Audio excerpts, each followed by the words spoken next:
Julián Andrés Rojas, que está en mi tercera vivencia de lectura del libro El Anticristo. En este lugar no consigo imprimir un sollozo. Hay días en que me da un sentimiento más negro que la más negra melancolía. El desprecio a los hombres y pura no dejar ninguna duda sobre lo que yo desprecio, sobre quién es el yo desprecio. Es el hombre de hoy, el hombre del que soy hoy fatalmente contemporáneo. El hombre de hoy, yo me asfixio con su sucia aspiración frente a las cosas pasadas. Soy al igual que todos los hombres del conocimiento de una gran tolerancia, es decir, de un autodominio magnánimo. Yo atravieso con una sombra cautela ese manicomio que han ido el mundo durante milenios enteros. Ya llame cristianismo o fe cristiana o iglesia cristiana. Me guardo de hacer responsable a la humanidad de sus enfermedades mentales, pero mi sentimiento cambia, explota tan pronto como ingreso en la época moderna. En nuestra época está enterada de lo que en un tiempo no era más que algo enfermo, se ha convertido hoy en algo indecente. Es indecente ser hoy cristiano, y aquí comienza mi náusea. Miro a mi alrededor, ni una palabra hago y a que lo que en otro tiempo se llamó verdad, nosotros no soportamos, va ni siquiera que un sacerdote tome en su boca la palabra verdad, aun cuando el pretensión de honestidad sea modestia. Nosotros tenemos que saber que hoy que cada frase que dice un teólogo, un sacerdote, un pipa, no solo yerra, sino que miente, que no es el libre de mentir por inocencia, por ignorancia. También el sacerdote sabe, como lo sabe todo el mundo, que ya no hay un Dios, un pecador, un redentor, que la voluntad libre, el orden moral del mundo son mentiras. La seriedad, el autovencimiento profundo del espíritu permiten ya a nadie no estar enterado de esto. Todos los conceptos de la iglesia se hallan reconocidos como lo que son, como la maligna supercheria que existe, realizando con la finalidad de desvalorizar las naturalezas, los valores naturales del sacerdote mismo, se haya reconocido como lo que es, como la especie más peligrosa de parásito, como la auténtica araña venenosa de la vida. Nosotros sabemos, nuestra conciencia sabe hoy qué valor tienen, para que han servido esas siniestras invenciones de los sacerdotes y de la iglesia, con las cuales se alcanzó aquel estado de autodeshonra de la humanidad capaz de producir náusea con su espectáculo. Los conceptos más allá, juicio final, inmortalidad del alma, el alma misma, son instrumentos de tortura, son sistemas de crueldades mediante los cuales el sacerdote llegó a ser Señor, siguió siendo Señor, todo el mundo sabe eso, y sin embargo todo sigue igual que antes. ¿A dónde ha ido a parar el último sentimiento de decencia, de respeto a sí mismo? Si hasta nuestros estadistas, por los demás de una especie muy desenvuelta de hombres y anticristianos completos, de la acción continúan hoy dominándose cristianos y van a comulgar un joven príncipe a la cabeza de sus regimientos magníficos, como expresión del egoísmo y de la altanería de su pueblo, pero confesándose cristianos sin ninguna vergüenza. Aquí en soldados, ser un juez, ser un patriota, defenderse, mantener el honor, principio, querer la desventaja propia, ser orgulloso, toda práctica de todo instante, todo instinto, toda valoración que se transforme en acción, son hoy anticristianos, que engendro de falsedad tiene que ser el hombre moderno para no avergonzarse de pensar de todo, de seguir llamándose cristiano. Voy a volver atrás, voy a contar la auténtica historia del cristianismo. Ya la palabra cristianismo es un malentendido, en el fondo no ha habido más que un cristiano y se murió en la cruz. El evangelio murió en la cruz, lo que a partir de ese instante se llama evangelio era lo antítesis de lo que había vivido una mala nueva, un disangelio. El falso hasta el sinsentido, ver en una fe, en la fe, por ejemplo, en la redención por Cristo, el signo distintivo del cristianismo, solo la práctica cristiana, una vida tal como la vivió el que murió en la cruz, es cristiana todavía, hoy esa vida es posible. Para ciertos hombres es incluso necesaria. El cristianismo auténtico, el originario, será posible en todos los tiempos. No un creer, sino un hacer. Sobre todo un no hacer muchas cosas, un ser distinto.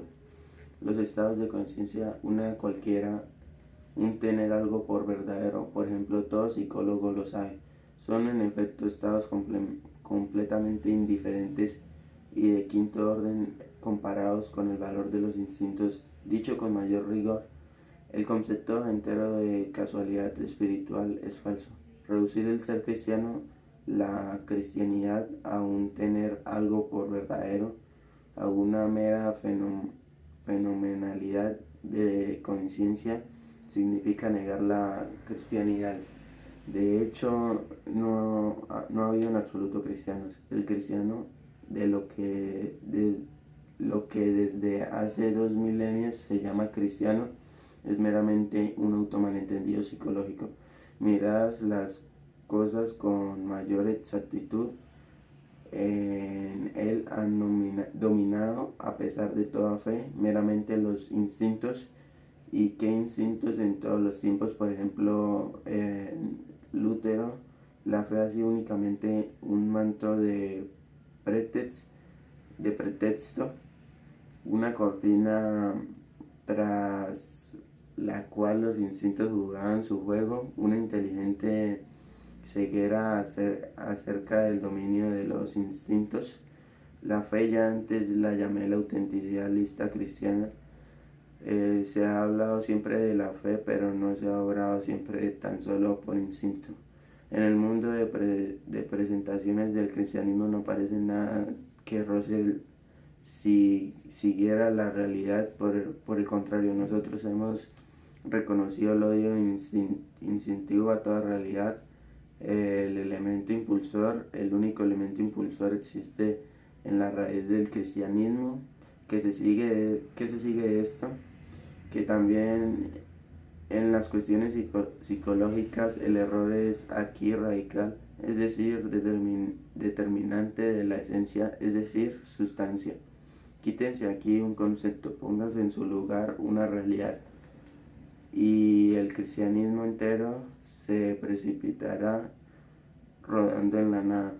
Visto desde lo alto, este hecho, el más extraño de todos, una religión que no solo está condicionada por errores, sino que tan solo en errores dañosos, tan solo en errores que envenenan la vida y el corazón, es inventiva e incluso genial, no deja de ser un espectáculo para dioses, para aquellas divinidades que son a la vez filósofos y con las que yo me encontré, por ejemplo, en aquellos famosos diálogos de Naxos, en el camino instante en que la náusea se retira de ellos y de nosotros. Vuélvase agradecidos al espectáculo del cristiano.